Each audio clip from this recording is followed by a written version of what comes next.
Hello everyone and welcome back to the Nerd Den here once again, and for another video today I am going to be doing my review for the Robot Revolution. Yes, the first episode of the brand new season, yes, season 2 of Doctor Who. I am going to be giving my thoughts, my opinions and all of that good stuff because yeah, I've been watching it a couple times now and I've kind of come to a somewhat conclusion of how I feel about the episode. Honestly, there's like a lot of things I want to talk about in terms of this episode and how excited I am for the new season and all of that. And I've got a somewhat structure towards it. And yeah, I'm going to be giving my opinions on all that cool stuff. But I'm also curious to know what you all thought as well of this episode. So let me know in the comment section down below. But with all that being said, let's get into the video.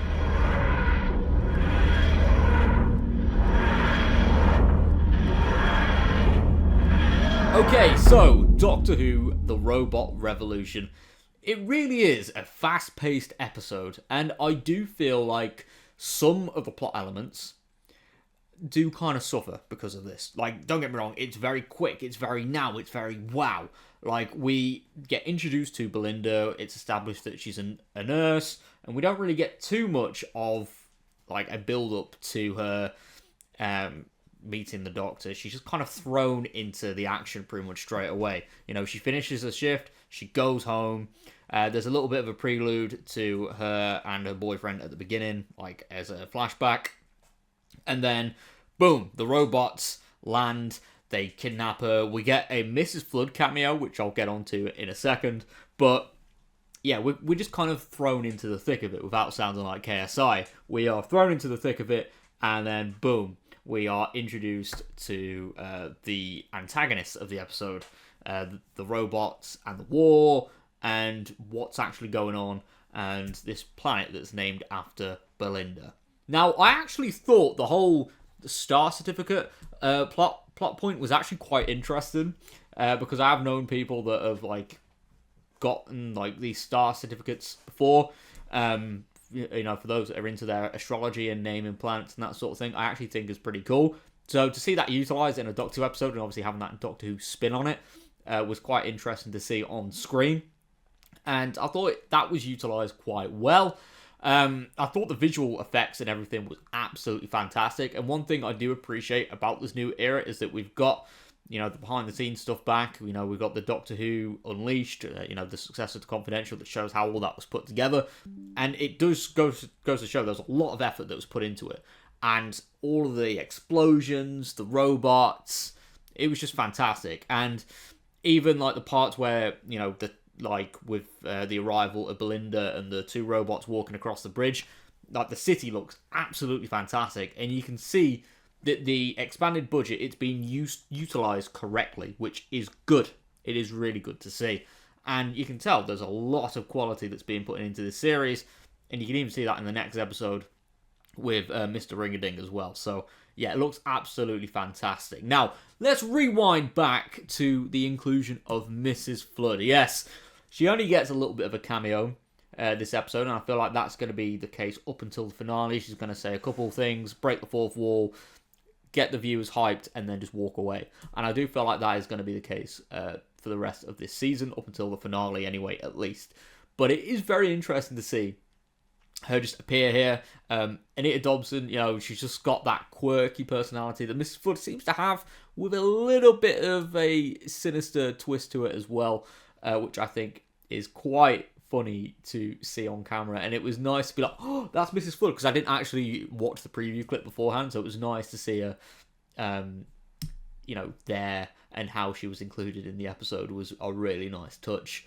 I do feel like the Doctor and Verida Sethu's chemistry as well was really good. I did really enjoy the way they interacted. I feel like the character of Belinda is really good. Like, Verida does a really fantastic job at the way she plays the character.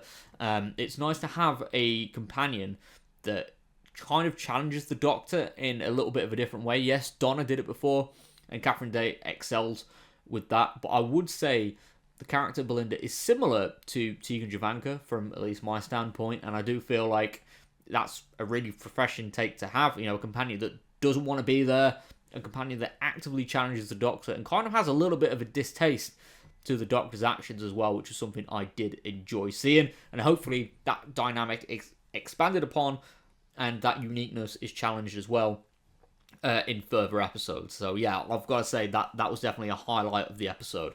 The Doctor himself, Ncuti, was absolutely stunning. Again, a really good performance from Ncuti Gatwa as always. I did kind of like, there's crying in this episode, but I do feel like this was, in terms of the grand scheme of things, justified because a character that he'd known for 6 months off screen was killed off. And even though there was only a brief interaction between him and this character called Sasha, it was a good plot point because you could tell between the two characters that they'd known each other for a long time, and there was that setup for the Doctor to take Sasha away and go across time and space, similar to what the Doctor promised with Linda. Was it Linda or Lydia in the original series one with Christopher Eccleston, and then that life is taken away. So it was nice to see that comparison. And then obviously Sasha's death is used as a plot point when Belinda is challenging the Doctor, which I thought was a very nice theme to have. And then we get on to the cliffhanger itself, which I thought was very well delivered. It was nice to see, this cliffhanger being set up where Earth's gone. Well, I say Earth's gone. The TARDIS can't land on Earth. We already knew that was going to be the case, but it's nice to see the setup done correctly. Nice little build up towards it. The Doctor's confident. Things are sorted, and then he can't land on Earth on a specific dates. So obviously this could change later down the line with the other 7 episodes we've got, whether this cliffhanger is executed properly in terms of a proper conclusion.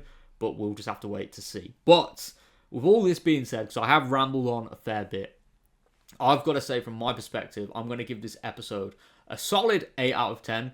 I do feel like, when it comes to premiere episodes, they should be a little bit longer, in my opinion. I feel like the 45 minutes didn't really do this episode justice because there was a lot going on. It was very fast-paced, and I felt like some plot points weren't fully developed.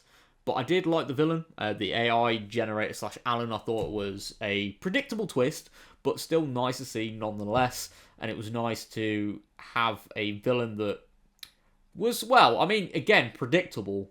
But I did enjoy the scenes that he shared with Belinda, definitely. And it was very interesting take on AI and all of that stuff. So, yeah.